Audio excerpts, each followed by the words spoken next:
بسم الله الرحمن الرحيم. السلام عليكم ورحمة الله وبركاته.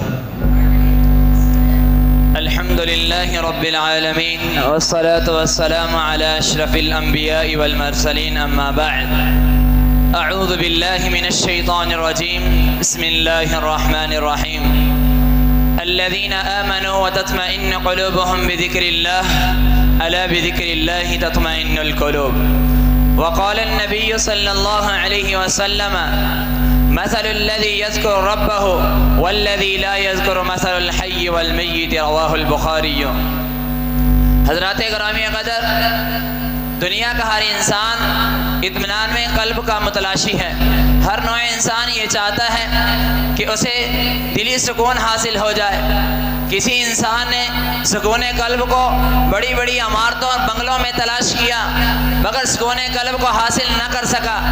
کسی نے سکون قلب کو وزارت و صدارت میں تلاش کیا مگر سکون قلب کو حاصل نہ کر سکا. کسی نے سکون قلب کو مال و دولت کی بہتات میں تلاش کیا مگر سکون قلب کو حاصل نہ کر سکا. کسی نے سکون قلب کو نت نئے فیشنوں میں تلاش کیا مگر سکون قلب کو حاصل نہ کر سکا. رب کائنات فرماتے ہیں: اے سکون قلب کے متلاشیوں، کہاں بھٹکتے پھر رہے ہو؟ سنو، میں نے دلوں کا چین اپنی یاد میں رکھا ہے، اپنے ذکر میں رکھا ہے. فرمایا: الا بذکر اللہ تطمئن القلوب. یاد رکھو، دلوں کا چین، دلوں کا سکون تو میری یاد میں ہے، دلوں کا سکون تو میرے ذکر میں ہے. یہاں ذکر سے مراد قرآن و سنت ہے. جو انسان قرآن و سنت پر عمل کرتا ہے وہ اطمینان قلب حاصل کر لیتا ہے. دوسرے مقام پر سورہ طٰہٰ کی 123 اور 24 نمبر آیت میں اللہ سبحانہ و تعالی نے فرمایا: فَإِمَّا يَأْتِيَنَّكُم مِّنِّي هُدًى فَمَنِ اتَّبَعَ هُدَايَ فَلَا يَضِلُّ وَلَا يَشْقَىٰ. جب تمہارے پاس میری کوئی ہدایت پہنچتی ہے تو تم اس کی پیروی کرو، نہ تو تم بہکو گے اور نہ تکلیف میں مبتلا ہوگے. پھر آگے فرمایا: وَمَنْ أَعْرَضَ عَنْ ذِكْرِي فَإِنَّ لَهُ مَعِيشَةً ضَنْكًا. جس نے میری یاد سے، میرے ذکر سے روگردانی کی، اس کے لیے تنگی ہے. بعض مفسرین نے اس تنگی سے مراد عذاب قبر لیا ہے اور بعض مفسرین نے اس تنگی سے مراد کل کو اضطراب، رنج و پریشانی لیا ہے.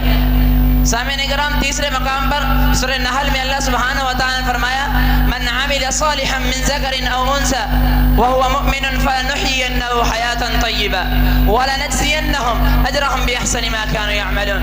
جو انسان نیک عمل کرتا ہے، چاہے وہ مرد ہو یا عورت، وهو مؤمن، اس حال میں کہ وہ ایماندار ہے، مومن ہے، فلنحيينه حیاة طیبہ، تو ہم اسے بہترین زندگی عطا فرماتے ہیں.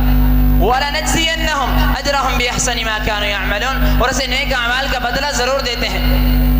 یعنی اس کے دنیا میں بھی سکون، آخرت میں بھی سکون، قبر میں بھی سکون نصیب ہوتا ہے. تو سکون حاصل کرنے کی یہ بڑی جامع نصیحت ہے کہ وہ انسان اپنی زندگی کو اللہ سبحانہ و تعالیٰ کی نازل کردہ شریعت کے مطابق گزارے تو وہ سکون قلب حاصل کر لیتا ہے. حضرات گرامی قدر، نبی علیہ السلام کا فرمان ہے: مثل الذی یذکر ربہ والذی لا یذکر مثل الحی والمیت.